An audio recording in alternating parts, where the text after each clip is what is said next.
last night ito, may pinuntahan kami, may binalikan kami sa isang store.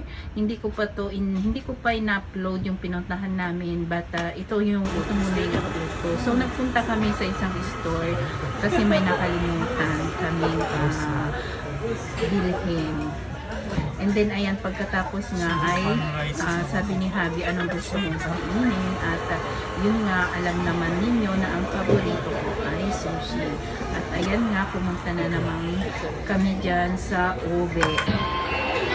Mura lang kasi dito, and kahit na ilan yung makain mo ay hindi naman masyadong mahal. Alam nyo na yun kasi may isang hotdog.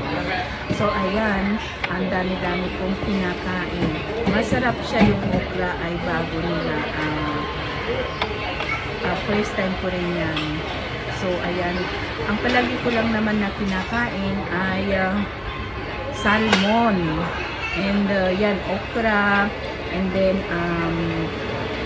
may eggplant din siya na pickles. Masarap din yun. Ayan. Masarap yan yung salmon na yan. Ang sarap-sarap na. And then yung okra. And then minsan din ay kumakain ako ng tuna, but hindi ko masyadong gusto ng tuna. At isa rin sa mga gusto kong kainin ay yung ano ba yun? Shellfish siya. Hindi ko lang alam kung ano yung English, pero masarap siya. Expensive, they're always good.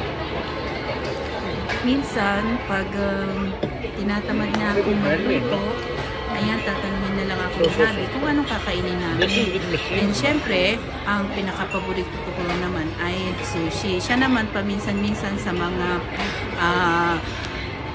yakiniku, yung mga barbecue, ganon. Pero mas gusto ko ito. Minsan-minsan rin sa mga Pakistani restaurant. Hindi ako nagpupunta masyado sa mga Philippine restaurant dito sa Japan.